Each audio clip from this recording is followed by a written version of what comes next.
Tuesday, Conservation Minister Tama Potaka, if you remember him, he was elected in a by-election. Hamilton East, I think, or Hamilton West, one of the two. I think it was Hamilton East. And Maori chap, bald-headed guy, It's got, for God's sake, Christopher Luxon has made baldness must be mandatory in the National Party. I imagine if I ever wanted to be a National MP, I'd have to shave my head now. But anyhow, Tama Potaka is the Minister of Conservation. So he's the Hamilton East MP. I don't think it's East. And then he is the Minister of Conservation as well. And he appeared on Tuesday in front of Parliament's Environment Committee.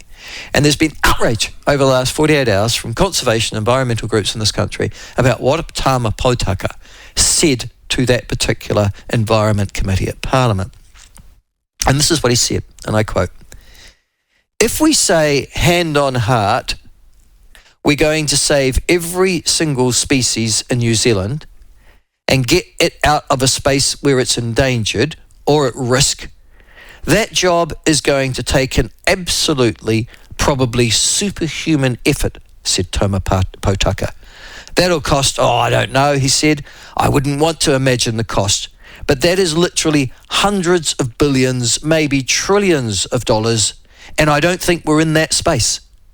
He went on to say, "I think we're in a much more practical space to say, what are the species, what are the areas, what are the ecosystems that we're going to focus on, focus our attention on, and get to that." And that's what he said to the Environment Committee.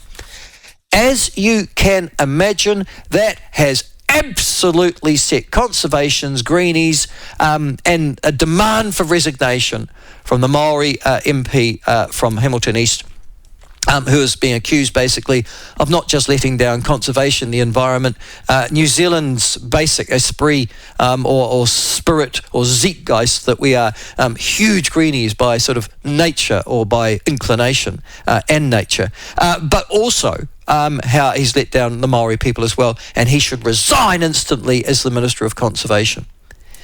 Can I just say, congratulations, Tama Potaka, for uttering an enormous truth. And the truth is that if we wanted to save everything that can't adapt to human existence in this country, we wouldn't have humans here. And can I also say to those who say he has let down his ethnicity and his culture because Maori are the kaitiaki, or the guardians of the environment in New Zealand, Maori did a bloody good job before Europeans arrived at changing the New Zealand landscape and environment. At least 50 breeds of animal or plant were extinguished from New Zealand, made extinct by Maori before the first European actually even settled here, even before. So it doesn't matter whether it was the Haast eagle or the moas. It doesn't matter whether it was various tussock land or birds, the huia, another one. It doesn't matter what it is. Human interaction with this particular environment of New Zealand has always been destructive of certain types that couldn't adapt to humans.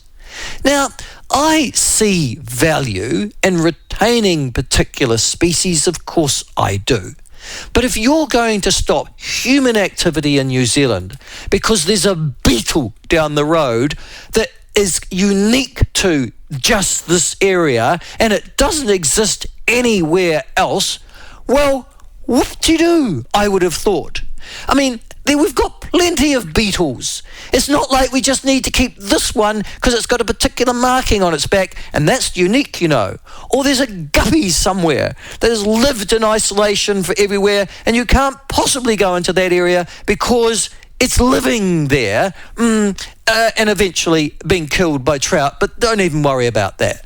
The truth of the matter is you do have to pick and choose what you're going to save. Is it going to be the kiwi? Is it going to be the tuatara? Is it going to be tui, bellbirds, fantails, whatever? But you do need to work that out. And if you've got limited resources, and we are a poor country, getting poorer every day, can I say, you don't have the money to be able to save everything and have human activity and provide jobs for people and a lifestyle for the people who are living here, let alone the ones who are wanting to come in, flooding into this place from very other countries as New Zealand is heading out the other door. Tama Potaka talked a truth. You've got to work out what you want, what your priorities are, and then put it there. And it doesn't matter whether it's public health or it doesn't matter whether it's conservation. Same principles applied. And he also spoke another truth, and that truth was, I'm Maori. We know this. We've always worked that way. It's just a few of you guys have gifted us an environmental status that we never really had, actually. Thanks very much. But if you want to deify us and put us into some form of ideological view that we are some sort of just one step descended from the gods, go for your life, white people. Good on you, mate. You're right.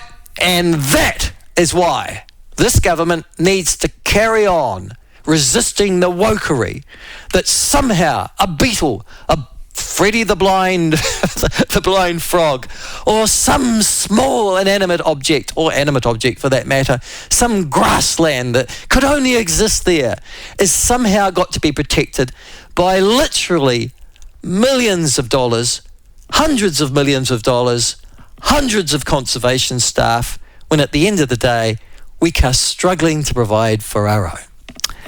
Those are my thoughts this morning. What are yours?